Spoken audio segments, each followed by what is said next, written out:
Okay, so here we have the cranial bone. I'm sorry, cranial bones. This one would be the frontal. These two would be the parietal, and the back would be the occipital. And the occipital protrusions is right here, and it's just used for now as an anatomical landmark. No one's really sure of the purpose, maybe to keep the head balanced.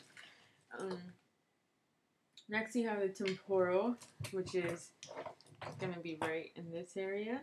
And we have the external view, so the temporal mandible joint would be right where the mandible connects to the temporal. And the mastoid process, which would be this round area right here. And then we have the styloid process, which would be a tip that should be coming out, but I don't see it on my skeleton. That is actually right there. That's a little bit inside more. We have the external acoustic meatus, and then we have the squamous part, which is the actual top center where it starts to pop out. So the internal view. I put it on too tight.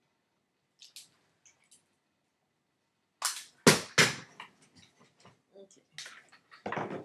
So the internal view, we have the petrous part of the temporal bone.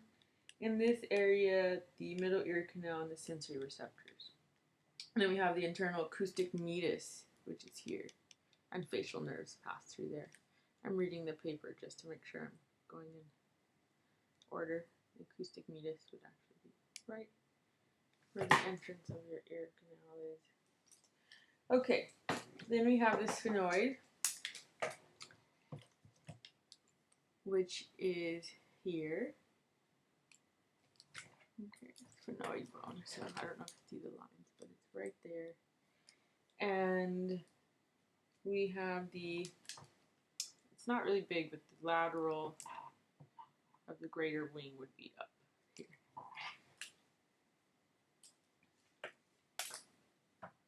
And the superior orbital fusure would be right where it fuses. Right here. And what passes through this opening? I'm not too sure. I couldn't find that. I have to look again. And then we have the internal view. We have the lesser wing right here, and then we have the greater wing here. We have the optical canal here. Here. And then we have the celotrucia. The optical canal is where the nasal bone is. Sorry, what passes through this opening. And the celotrucia is this area right here. What structure sits in the fossa? The back of the head actually sits here. It helps it remain stable. I'm sorry. Oh. The pituitary gland sits here. Next, we will do the ethmoid, which is the tip here. Now, the ethmoid, the cristae galli, is right up here. And I'm sorry, it's right there. And the cybriform plate is right here.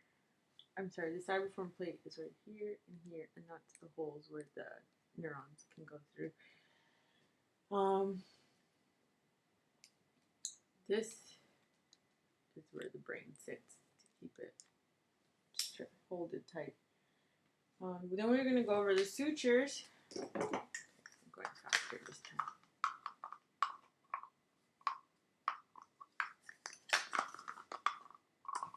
So if we look here, we have the,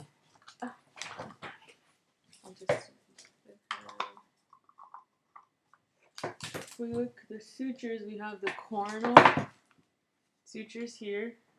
Oh, I lost a leg. The coronal sutures here. We have the sagittal here. And in the back, we have the lambdoid sutures that connect here. So we have the frontal, the two parietal connecting by the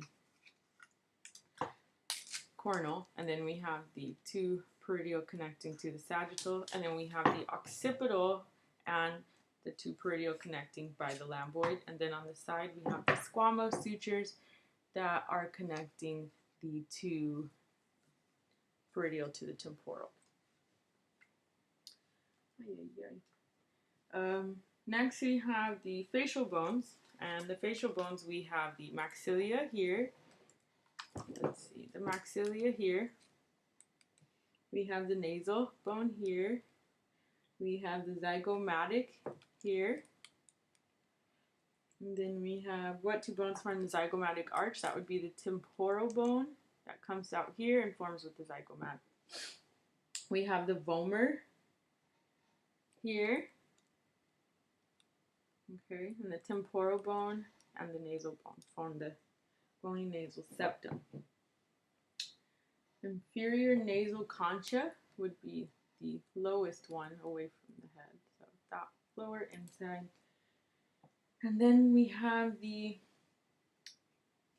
mandible, which is here. So the mandible, we have the body of the mandible, we have the angle, the rhombus here. We have the notch, which is here. And then we have the mandibular notch, and then we have the conchyde here, and the cornoid process here. Okay, so we're doing the vertebral column. Now the vertebral column has four curves. We have the cervical, thoracic, lumbar. Cervical, thoracic, sacral, and lumbar. The primary are the thoracic and the sacral. The secondary are the cervical and the lumbar.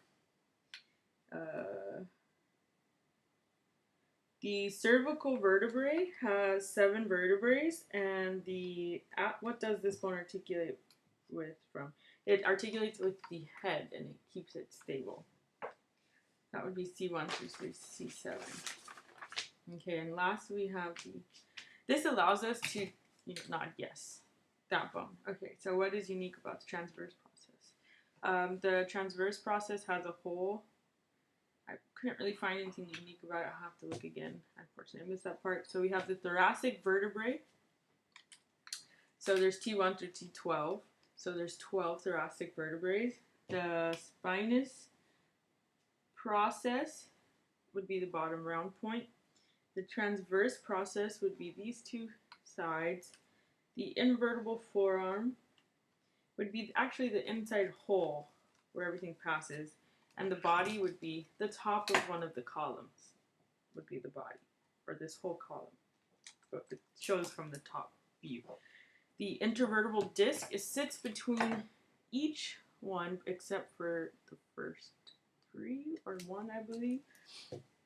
So then we have the lumbar vertebrae. There's L1 through L5, and the sacrum is all 5, and they fuse together as you get older. And the coccyx is the inner tip. Okay, the coccyx. I'm sorry. This is the coccyx, I believe. I'm not positive. So then we're on the sternum. The sternum needs the manubrium is here. Oh, 1 minute. The body would be here. The xiphoid process would be the tip, and the jugular notch would be right here. The ribs are right here. Here are your true ribs, here are your false ribs, and here are your floating ribs. The head of the rib is actually back here, and it's kind of covered, and the neck would be here. Now, the head articulates with the demituberculum and the what is it called? Oh, I don't know that part. That is what I learned in a week. I hope it was good enough. Let's do the next video.